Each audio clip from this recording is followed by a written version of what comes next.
Albertini si accascia e muore, aveva 49 anni e si dirigeva all'Istituto Superiore di Scienze Religiose di Padova. La tragedia a Vittorio Veneto, dove era impegnato negli esercizi spirituali.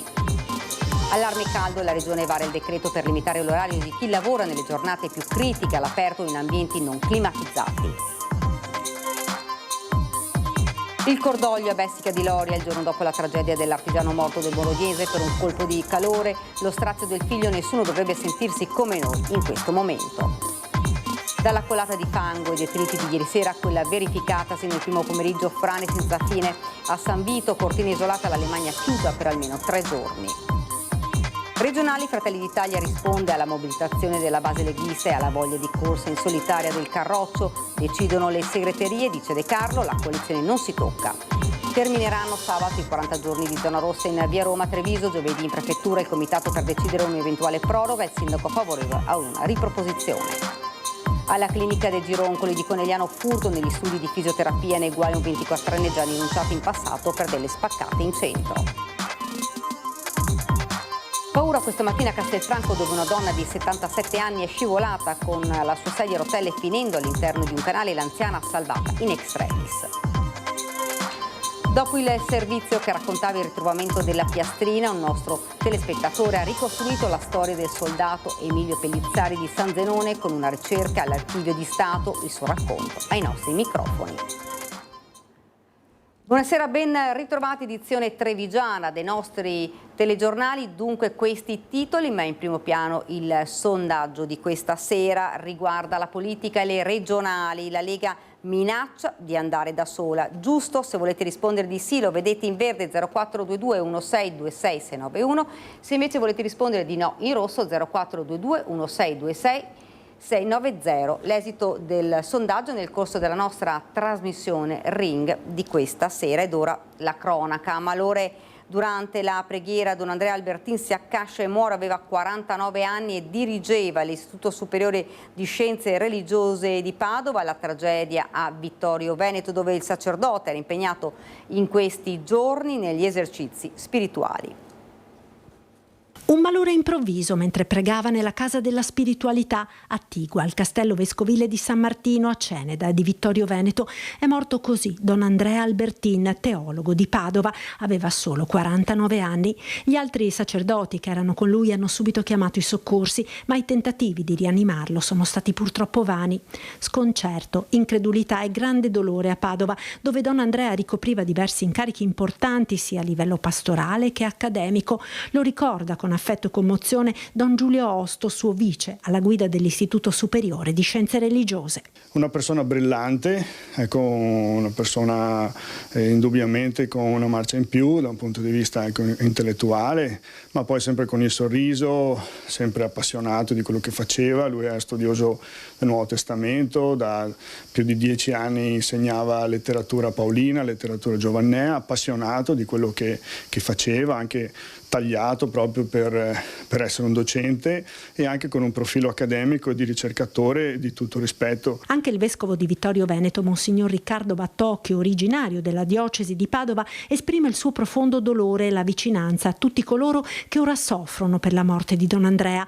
Abbiamo condiviso un percorso importante insieme e non più tardi di domenica scorsa ci siamo incontrati prima che iniziasse i suoi esercizi spirituali, salutandoci con la consueta cordialità.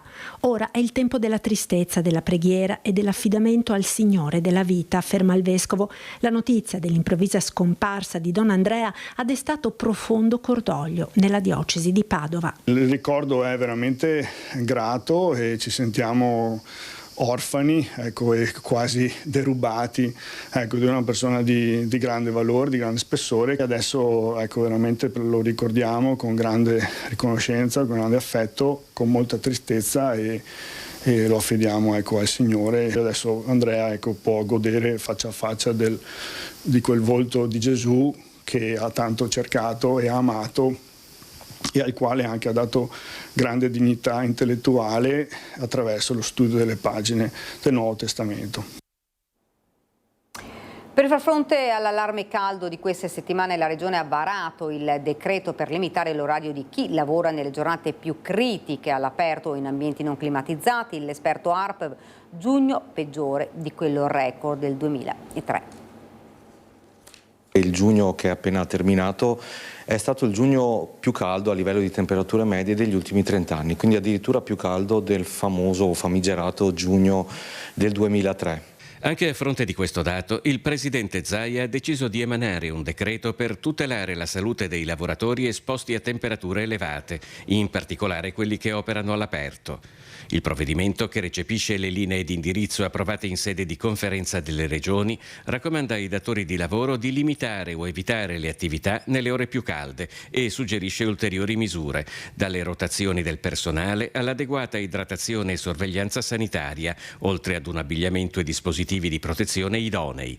Nel frattempo si è tenuta a Venezia una prima convocazione del Comitato regionale di coordinamento con la partecipazione dei sindacati e delle sigle datoriali, ma i sindacati annunciano un altro appuntamento. Molte regioni sono già intervenute, mentre il Veneto solo in queste ore sta decidendo di intervenire su un'emergenza così grave. Dobbiamo salvaguardare la salute nei posti di lavoro, nei picchi di calore, chi è esposto va tutelato e va salvaguardato, ma serve anche qualificare attività molto particolari nel nostro territorio, come quello del porto, Fincantieri, grosse opere di edilizia, grossi cantieri. C'è bisogno che tutte le parti facciano davvero uno sforzo per fare in modo che in un momento come questo chi è esposto ad ondate di calore, chi lavora all'esterno, sia davvero tutelato, perché altrimenti rischiamo di compromettere la vita delle persone. Per questo venerdì saremo in prefettura su nostra richiesta un tavolo tra tutte le parti per fare in modo che parti datoriali, parti sindacali, istituzioni, INAIL, tutti i soggetti preposti condividano come agire insieme in un'emergenza che deve appunto mettere al centro la tutela della salute. Intanto nel fine settimana il caldo dovrebbe attenuarsi. Dopo sabato, quindi soprattutto domenica direi, arriverà una perturbazione da nord-ovest, adesso è ancora molto lontana, però arriverà questa perturbazione che porterà un significativo ricambio d'aria, però considerando l'aria che arriva e l'aria preesistente ci sarà un forte scontro di masse d'aria molto diverse, quindi dobbiamo aspettarci fenomeni molto intensi, quindi temporali particolarmente intensi sia in montagna sia in pianura. Dopo questi temporali, che proseguiranno per alcuni giorni, la settimana prossima diciamo che probabilmente non sarà all'insegna dell'anticiclone subtropicale africano, e già questa è una notizia. Le temperature saranno prossime alle medie tipiche di luglio, quindi non è che sarà fresco, però sicuramente rispetto a questi giorni sentiremo un giovamento di sicuro.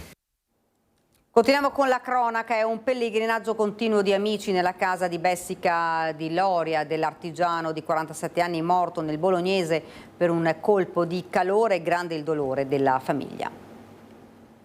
Una mattinata così che eravamo tutti felici e tranquilli con una chiamata perché c'era troppo sole, lavorava in cantiere e ha avuto un colpo al cuore perché voleva che veniva al lavoro. Ha chiamato mia madre e gli fa: io sto arrivando a casa per prepararmi il pranzo che per mezzogiorno, cioè per l'1-2 io sarò là. Trova il coraggio di raccontarci chi era suo padre, Salah Ait El Ajam, mentre continua il pellegrinaggio di amici nella casa di Bessica di Loria di Ibrahim Ait El Ajam, l'artigiano 47enne morto lunedì poco dopo mezzogiorno a San Lazzaro di Saven nel Bolognese. Titolare della Veneto Pavimenti, Ibrahim stava finendo il lavoro nel cantiere del parcheggio di una scuola quando si è accasciato a terra all'improvviso. Inutili soccorsi, il suo cuore si è fermato. A Bologna in quei minuti si registravano i 38 gradi. Un uomo giusto e amato, Ibrahim, molto stimato anche come imprenditore. Era molto apprezzato, sempre stato molto onesto con le persone, sempre fatto il suo lavoro fatto bene, come si deve, mi ha sempre insegnato che le cose per cui fa agli altri, lui li fa bene, così se lui chiama gente a casa nostra per fare qualche lavoro, vorrebbe che lo facessero bene anche loro. Il fratello ci racconta di aver perso un padre, un cugino ne ricorda la grande generosità.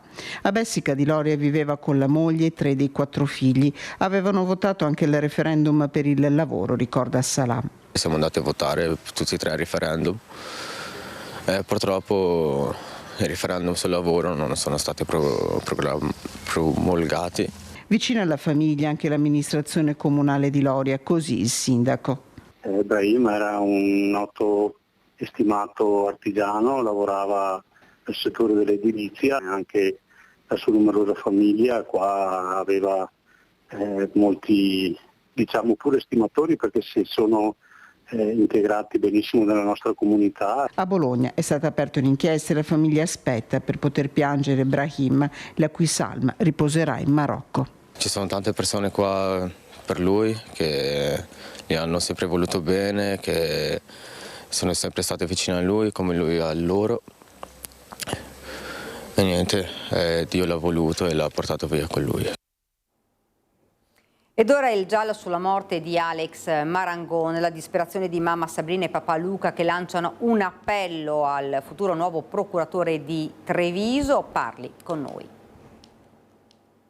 Molti sono i punti oscuri sulla morte di Alex Marangoni, il barista 25enne che sarebbe precipitato da un terrazzo dell'abbazia di Vidor dopo aver partecipato ad un rito sciamanico. Fra questi quello dell'assunzione dell'ayahuasca, sostanza vietata in Italia e potente allucinogeno. Ormai è questione di qualche giorno e tanto attesi esami tossicologici saranno a disposizione. Se venisse accertata la presenza della sostanza nel corpo del ragazzo si aprirebbero di fatto nuovi scenari. A spiegarlo l'avvocato Tigani, legale della famiglia, ospite a Ring assieme ai genitori. Se Alex quella sera avesse preso ayahuasca o altre sostanze, qualcuno gliele ha date e quindi questo qualcuno che va individuato evidentemente è responsabile quantomeno di cessione di sostanze stupefacenti e poi eventualmente capiremo che strada dovrà prendere, diciamo, la questione della morte del ragazzo. La mamma Sabrina ha poi sottolineato ancora una volta con forza cosa Alex aveva confidato su quei riti a cui lui aveva già partecipato. Ha sempre detto che c'era l'ayahuasca, quindi io mi aspetto che venga fuori perché Alex non mentiva. C'era questa volta e c'era anche le altre volte che Alex è andato lì. Era la terza volta. Era la terza volta, con le stessi organizzatori. Non cerchiamo un assassino, ma cerchiamo la verità. È questo quello che la famiglia chiede ormai da un anno. Il dito puntato sul silenzio surreale dei partecipanti e su quelle 3 ore passate dalla scomparsa all'allarme lanciato ai soccorritori. Hanno avuto 3 ore per mettersi d'accordo su cosa raccontare e hanno avuto il tempo di dire stiamo zitti e non parliamo più. Poi. Quindi questa per me è tutta una cerchia chiusa e nessuno, secondo me, parlerà. Senza esitazione parla la mamma, mentre il papà racconta di una ferita, quella per la perdita del figlio, profonda. Sembra ieri quel maledetto giorno, ma sembra passata allo stesso tempo una vita. Alex ci manca. Poi l'appello al nuovo procuratore che arriverà a Treviso. Io gli chiedo che, se è possibile, di parlarci assieme, visto che su un anno non ci hanno mai ascoltato. Io chiedo di poter parlare assieme. Ed ora l'omicidio di Castelfranco inizieranno il prossimo 8 luglio. I rilievi del RIS di Parma sui 3 coltelli ritrovati in via Pagnana, dove all'alba del 4 maggio scorso fu ucciso il 20enne di Tre Baseleghe Lorenzo Cristea, delitto per il quale sono in carcere il 19enne Badr Rouaji e il 22enne Taben Nani. 2 delle lame rinvenute non hanno l'impugnatura e difficilmente potrebbero essere state usate in quello che secondo il pubblico ministero sarebbe un agguato al gruppo di cui faceva parte la vittima. Il terzo coltello sarebbe più verosimilmente l'arma utilizzata per colpire Lorenzo e ferire altri 3 giovani. L'esame vuole accertare quante siano le mani che hanno impugnato il coltello. Secondo l'autopsia sarebbero state 5 le coltellate dirette contro Cristea, inferte con una sola arma. 4 sono andate a segno. Il 20enne, stando alla ricostruzione autoptica, si sarebbe difeso. Termineranno sabato i 40 giorni di zona rossa in via Roma a Treviso. Giovedì in prefettura il comitato per decidere un'eventuale proroga. Il sindaco è favorevole ad una riproposizione del provvedimento ragionevolmente dopo l'estate. Il bilancio mio personale è molto positivo e quindi spero che si possa riproporre questa buona esperienza da un punto di vista della sicurezza. I 40 giorni di sperimentazione della zona rossa in via Roma a Treviso termineranno sabato. Giovedì mattina alle 10 in prefettura si riunirà il comitato provinciale per la sicurezza e il tema è all'ordine del giorno.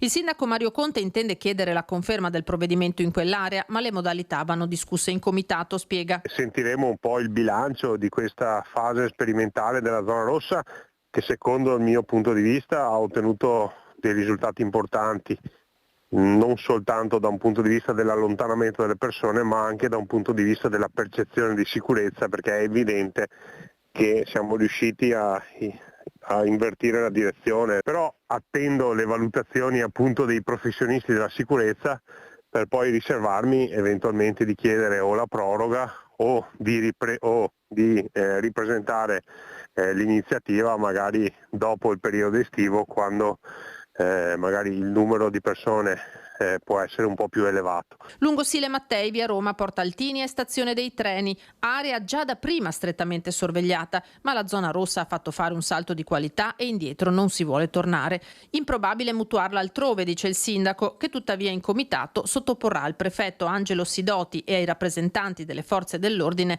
la situazione in altri punti critici del centro e dei quartieri. Sarà certamente mia cura evidenziare alcune criticità in altri quadranti di città che poi si possono affrontare con la zona rossa o semplicemente aumentando la presenza di forze dell'ordine. Quindi non è la zona rossa la soluzione a tutto. Devo dire che nel quadrante di via Roma però sarà anche l'effetto mediatico, però siamo riusciti ad invertire la tendenza creando anche la sicurezza percepita. A Treviso c'è anche un disagio per feci e urine di cane non raccolte, multe e controlli non bastano, la protesta in Piazza Pola. A Treviso residenti e commercianti del centro storico sono esasperati dalla presenza di deiezioni canine non raccolte. La situazione nella centralissima Piazza Pola ha raggiunto un punto critico, tanto che alcuni negozianti hanno deciso di installare dei cartelli per invitare i proprietari a pulire i bisogni dei loro animali. Ho messo questo cartello dove c'è scritto, ecco, nonostante i cartelli di non pipì e popò, c'è ancora chi si comporta da maledetto incivile. Mi dispiace, ma l'ho dovuto scrivere perché veramente sabato mi è successa una roba vergognosa. Il lucchetto che io dovevo aprire con la chiave e toglierlo era tutto immerso da pipì. La seranda sporca, non sapevo più cosa fare. I commercianti in particolare si lamentano della maleducazione di alcuni proprietari di cani. Piazza Pola ormai diciamo che abbiamo preso proprio il controllo di tutto. Quando mi passano qua vicino li vedo pure che fanno il bisognino e non raccolgono niente. Ho fatto tante volte le segnalazioni anche ai vigili verbalmente, però io sono disperato, come tutti quanti, circondari è disperato. Ma non è che ce l'abbiamo con l'animale, sono maleducate proprio le persone e poi ti rispondono anche male. Nonostante le lamentele, sembra che nessuno sia ancora riuscito a individuare i responsabili in flagrante. In risposta a questa problematica, il Comune di Treviso ha intensificato i controlli e comminato multe salate per chi non raccoglie le feci del proprio cane, ma nonostante ciò il problema persiste. Non resta che augurarsi che cresca il numero di persone civili e rispettose come la signora Stefania, che porta con sé una bottiglietta d'acqua per pulire anche la pipì della sua cagnolina Bri. Un piccolo gesto, ma di grande educazione e senso civico. È un senso civico che dovrebbe pian pianino essere espanso. Non ci sono, ci sono le regole comunali e poi ci sono le regole del vivere civile. Poi saremo in 3, il giorno dopo saremo in 4. Ed ora ci spostiamo a Conegliano, alla ditta De Gironcoli, furto negli studi di fisioterapia, nei guai un 24enne già denunciato in passato per delle spaccate in centro. Si è intrufolato negli studi di fisioterapia della clinica De Gironcoli di Conegliano, ha arraffato da un portafoglio lasciato su una scrivania 300 euro, ha nascosto i soldi nei calzini e si è allontanato in tutta fretta dalla struttura, salvo poi essere rintracciato in via La Marmora da una volante della polizia e denunciato a piede libero. L'episodio martedì scorso a essere denunciato dai poliziotti del commissariato di Conegliano un 24enne originario del Burkina Faso, notato entrare al mattino negli studi di fisioterapia e armeggiare sulla scrivania del personale. Proprio una fisioterapista si è accorta poco dopo dell'ammanco del contante che aveva nel portafoglio. Da lì la chiamata al 113 e le immediate ricerche del giovane straniero sulla base della descrizione fornita dalla vittima e da un'altra testimone. Nel giro di mezz'ora il 24enne è stato rintracciato e riconosciuto come il responsabile del blitz in clinica. Nello zaino aveva un lungo cacciavite e un martelletto multiuso, nei calzini i soldi rubati immediatamente riconsegnati alla proprietaria. Il ragazzo, che vive nell'Inter Landi Conegliano era già stato denunciato in passato per alcune spaccate in uno studio dentistico e in un locale di via Cadivilla. Deve rispondere di furto aggravato e possesso di strumenti atti allo scasso. Furti in corso, Cristian Dem è pronto per l'incontro con il sottosegretario alla giustizia Andrea Ostellari, sarà a Roma domani alle 12:30. Sono 13 punti che Cristian Dem, presidente dell'associazione Furti in Corso, metterà sul piatto al sottosegretario alla giustizia Andrea Ostellari. Non solo, ma farà ascoltare e leggere audio e mail di vittime di furti. Uno in particolare, ci dice, lo ha colpito. Io ho un vocale che a me ha colpito e non nascondo che mi ha fatto anche gonfiare gli occhi, di una persona che ha avuto più furti in casa, dove dice, ovviamente adesso lo dirò in maniera un po' fredda, così veloce, ma non ho più nulla da perdere, non c'è niente più in casa e ormai non credo più in nulla. A me quella frase, non credo più in nulla, avendo indossato una divisa e facendo quello che faccio tutti i giorni con l'associazione, mi fa veramente star male. Questo senso di insicurezza, spiega, è davvero pericoloso. Fra le richieste che porterà quella di adottare una legge già presente in Germania relativa ai ladri che vengono fermati. E una volta che vengono presi, invece di rilasciarli liberi e via dicendo, non vengono proprio messi al lavoro e vengono obbligati a ripagare i danni che fanno con i loro furti, cosa che ad oggi per noi è impensabile, perché fanno il furto o il tentato furto e poi se ne vanno via lasciandoci migliaia di euro di danni per infissi e via dicendo. Altro aspetto che secondo Dem è fondamentale e che viene invocato da tutti ma poi nulla viene fatto è la certezza della pena. Basta, dice, con i buffetti sulla guancia ai malviventi. Io lo porterò e voglio proprio che si venga a garantire una certezza della pena, quindi un po' meno sconti di pena, un po' meno cavilli quando c'è e noi adesso andiamo a vedere il reato con tante circostanze, no? E tante attenuanti, magari cercare di limitarle. Fra le proposte che Dem porterà a Roma anche un protocollo d'intesa con il Ministero di Grazia e Giustizia. Noi siamo già andati in delle scuole, no? A fare degli incontri con il PCTO delle scuole dove siamo andati a incontrare questi studenti delle superiori. Potrebbe essere proprio un protocollo per poi aprire la porta a tutte le scuole e andare a cercare di dare un po' un'idea di certezza, di sicurezza e anche di legalità ai ragazzi, perché poi sappiamo che il momento più delicato dei ragazzi è proprio quello dell'adolescenza, no? Dai 14 in su, e quindi sarebbe giusto iniziare un percorso anche lì. Ed ora siamo alla politica, elezioni regionali. Fratelli d'Italia risponde alla mobilitazione della base leghista e alla voglia di corsa in solitaria del Carroccio, con Roberto Marcato disponibile a candidarsi presidente. Decidono le segreterie, dice De Carlo, la coalizione non si tocca e in campo scende anche Toni da Re. Mi sento regolarmente e continuerò a farlo con il segretario Stefani, ma anche con tutti i segretari delle altre componenti del centrodestra, perché per noi fondamentale è la compattezza della coalizione, che tra l'altro è proprio quello che ci chiedono i veneti. La voce ufficiale della Lega Veneta è quella di Alberto Stefani e con lui di corsa in solitaria di certo non si parla. Lo dice con altre parole, ma il succo è questo, Luca De Carlo, coordinatore regionale di Fratelli d'Italia, all'indomani dell'incontro al K3 di Treviso dei segretari di sezione della Marca, riuniti per esprimere il loro dissenso verso la bocciatura del terzo mandato da parte degli alleati e spingere per una corsa appunto in solitaria. Per i meloniani quello di andare uniti è invece un mandato ricevuto dagli stessi elettori. Siamo convinti che, come avviene in Regione, come è avvenuto su tanti temi e programmi negli ultimi 15 anni, il centrodestra possa e debba continuare a lavorare unito per il bene dei cittadini veneti. Ma il K3 va in scena tutt'altro film. I leghisti mettono nero su bianco le loro condizioni che, se non accettate, farebbero saltare il banco e inviano il verbale al segretario regionale. Prima di tutto che vuole il rispetto reciproco.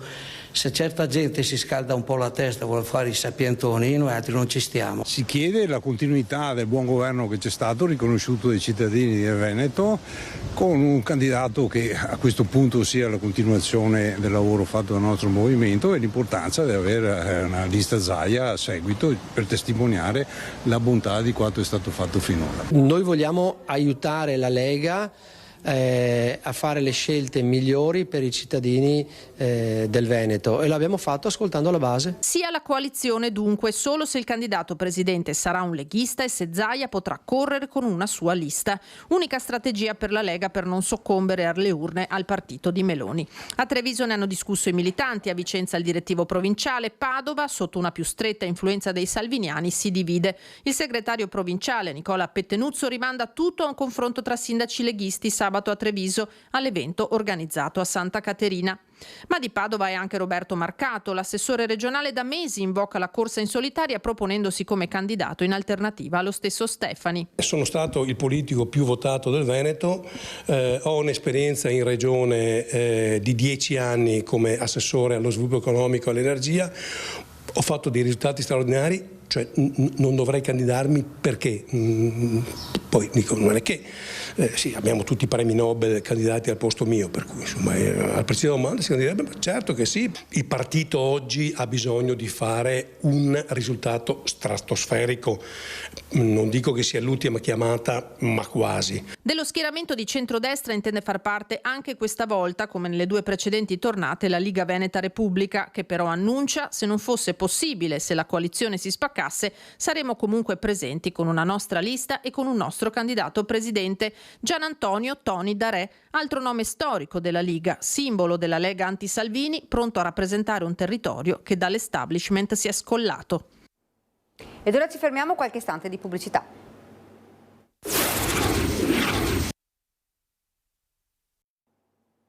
Rieccoci nuovamente in studio con la cronaca. Paura questa mattina a Castelfranco, dove una donna di 77 anni è scivolata con la sua sedia a rotelle finendo all'interno di un canale in ponte di legno. Il dramma alle 9, le urla della donna hanno attirato l'attenzione dei passanti che hanno allertato i soccorsi. All'arrivo sul posto 2 unità della squadra di Castelfranco Veneto, vestiti con delle tute idonee per interventi in acqua, si sono portate all'interno del canale, recuperando la donna, affidandola al personale sanitario presente sul posto. L'anziana è stata successivamente portata all'ospedale di Castelfranco Veneto, sul posto presenti anche i carabinieri.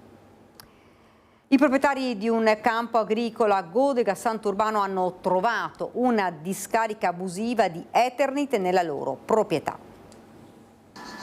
10 sacchi neri colmi di lastre in Eternit sono stati abbandonati lungo Via delle Longhe, una strada di campagna di Godega di Sant'Urbano, nei terreni coltivati dalla società agricola di Gava Flavio e Luisa. Un gesto grave ed irresponsabile compiuto da ignoti che mette a rischio la salute pubblica e l'ambiente. Mi sono accorto domenica a mezzogiorno, sono venuto qua e ho fatto le foto. E ieri mattina sono andato dai vigili. Ho fatto denuncia alla polizia municipale. Le lastre, probabilmente provenienti da coperture edili dismesse, sono state gettate senza alcuna precauzione, ignorando le norme sullo smaltimento dell'amianto. L'Eternit, infatti, è composto da cemento e fibre di amianto. Se danneggiato, rilascia particelle pericolose che possono causare gravi malattie respiratorie. Sarà qualche personaggio che ha demolito il tetto di qualche tettoia piccola, e per sbarazzarsi, per non pagare ulteriori spese, questo è il modo di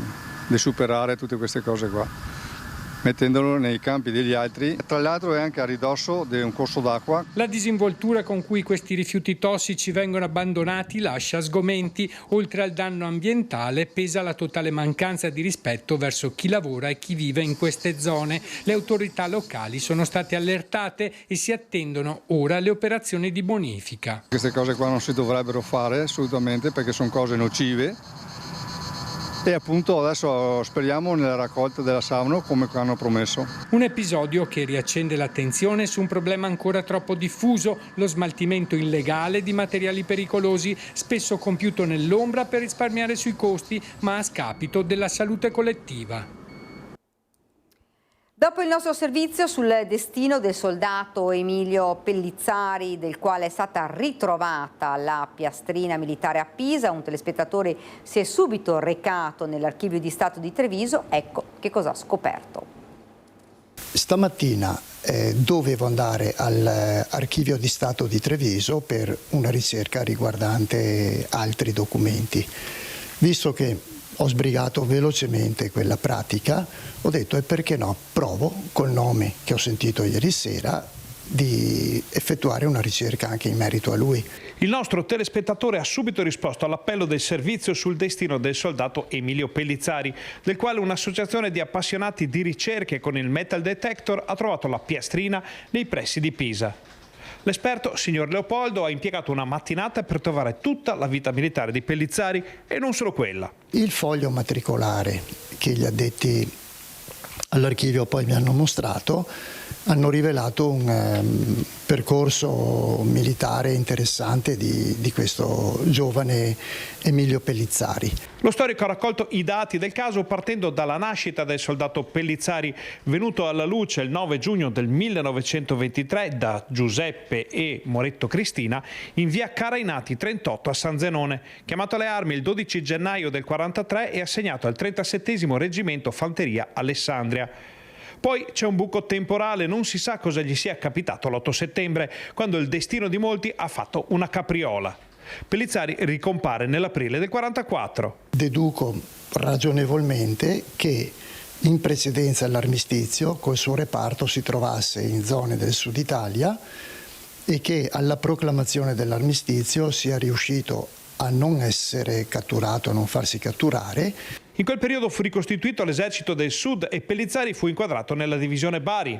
Poi l'epilogo, il 21 aprile del 45 risulta ricoverato all'ospedale militare di Napoli, da cui viene dimesso l'8 maggio e successivamente il 28 novembre 45 risulta presso il deposito dell'84° Reggimento Fanteria di Firenze e successivamente congedato.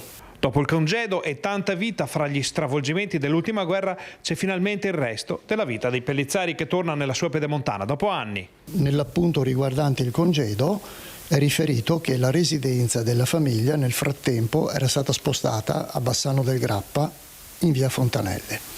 Qui si interrompono le tracce del soldato e da qui parte un nuovo percorso alla ricerca della storia di Emilio Pellizzari nella sua fase bassanese, per poter rendere alla sua famiglia la piastrina. Un modo per tenere allenato il muscolo della memoria di un'epoca dimenticata troppo frettolosamente. Ed ora siamo allo sport, rugby. Si sono svolti oggi pomeriggio a Dublino i sorteggi per la Challenge Cup 2025-2026. Il Benetton Rugby farà parte della Pool 2. Il girone sarà composto, oltre che da Leoni Biancoverdi, anche da Lione, Newcastle Falcons, Dragons, Emirates Lion e Perpignan. La Challenge Cup è una grande competizione e si può capire quanto sia competitiva il commento di coach Callum McRae. Ci sono squadre forti nella Pool 2, il Lione è stato finalista della competizione lo scorso anno, così come il Perpignan e il Lions, entrambi qualificati per le fasi successive del torneo. Dobbiamo rendere Monigo un fortino anche in questa stagione e sfruttare l'energia che la nostra gente ci dà. Non vediamo l'ora di affrontare la sfida. Ed ora siamo alla nostra pagina da Belluno e provincia.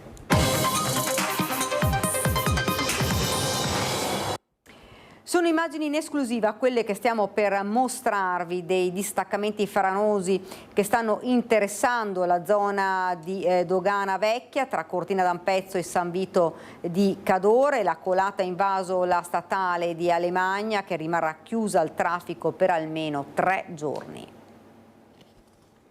Stiamo raccogliendo in diretta le immagini di un ulteriore distaccamento qui nelle prime ore del pomeriggio a seguito del temporale che sta interessando l'area proprio della Croda Marcora. Sono le immagini che abbiamo raccolto a San Vito di Cadore, le 14.06. Gli occhi sono fissi sulla Croda Marcora, su quei canaloni detritici tornati a tremare poche ore prima, attorno alla mezzanotte, scossi da quel fiume di sassi e fango. Una colata con un fronte largo 100 metri e alto 4 che ha ricoperto la strada statale 51 di Alemagna all'altezza di località Dogana Vecchia con migliaia di metri cubi di materiale, per fortuna senza il coinvolgimento di autovetture.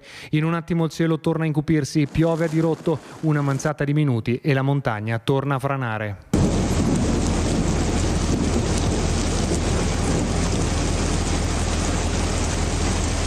Non c'è pace per la Valle del Boite, ormai quotidianamente alle prese con la montagna che si sta sgretolando. Il problema è cercare di capire a monte adesso come mitigare questo problema, che è un problema enorme, perché poi bisogna capire cosa succederà anche nelle prossime ore, perché sono previste alte precipitazioni e quindi il rischio che le colate vadano avanti. Serviranno almeno 3 giorni per liberare la Lemagna dai circa 2000 metri cubi di detriti riversati sulla sede stradale. Operai e vigili del fuoco sono già al lavoro, mentre il traffico viene deviato sulla regionale 48 del Passo Tre Croci. Fin da subito sono intervenute tutte le varie organismi di soccorso, in costante raccordo con noi, prefettura, con la regione, con la provincia. Oggi fin da stamattina si sta cercando di rimuovere il materiale che ha invaso la strada e nell'arco di circa 3 giorni sarà possibile aprire solamente però ai mezzi di soccorso. Le priorità sono quelle innanzitutto di riaprire la strada nel più breve tempo possibile per consentire il transito dei mezzi di soccorso. Dopodiché, una volta riaperta la strada per i mezzi di soccorso, bisogna mettere in sicurezza la strada in modo tale che poi la viabilità torni a essere aperta in maniera ordinaria. Per fare questo sono necessarie 2 cose: un sistema di monitoraggio efficace e delle opere di mitigazione del rischio. Questa è la strada statale 51 di Alemagna, la strada di accesso alle Olimpiadi di Milano Cortina 2026, e così è come si presenta dopo che la colata detritica di ieri notte attorno alle 23:45 l'ha invasa. Impossibile al momento garantire la stabilità del versante montuoso, dal quale continuano a verificarsi distacchi di materiale. Dal tavolo di emergenza convocato in municipio a San Vito di Cadore l'invito a operare con la massima cautela, poiché l'acqua scende ancora copiosamente sotto e sopra l'invaso, rappresentando un rischio concreto di nuovi inneschi franosi. In queste ore è in corso una seconda riunione alla presenza del capo del Dipartimento di Protezione Civile Nazionale Fabio Ciciliano, mentre il presidente della Regione Veneto Luca Zaia ha esteso lo stato di emergenza regionale. E dunque l'avete sentito, davvero non c'è pace nella Valle del Boite dopo che la polvere ha ricoperto San Vito di Cadore nei giorni scorsi e che la frana di Cancia, come conseguente sversamento di gasolio nel Piave, continua a preoccupare. Servono ora ragionamenti strutturali per trovare una soluzione definitiva.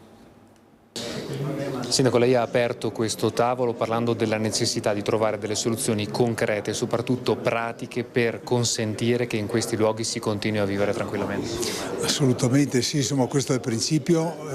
Apro una parentesi, ringrazio tutti quelli che hanno partecipato a questa triste vicenda, insomma, perché di questo si tratta, insomma, in piena stagione turistica, un danno di immagine incredibile e un danno economico, anche sto immaginando tutte le persone che devono andare a Cortina, che attraversano eccetera, che hanno avuto veramente un danno, però questa potrebbe essere proprio l'occasione per dire quella è una situazione critica che deve essere risolta con delle misure strutturali, e questo l'ho chiesto al tavolo e questo lo chiederò a tutti i tavoli cui verrò chiamato. Un'infinita sommatoria di problemi, dal monitoraggio della frana di Cancia al materiale contaminato e adesso anche alla frana. Abbiamo l'emergenza nell'emergenza e dopo qua dobbiamo gestire tutto e diventa veramente complesso, perché adesso se dovesse attivarsi una frana a Cancia e una frana e non abbiamo ancora rimosso il materiale, quello che è sceso a valle da Croda Marcora, diventa veramente un problema e quindi un'ulteriore emergenza. Questo è quello che sta succedendo.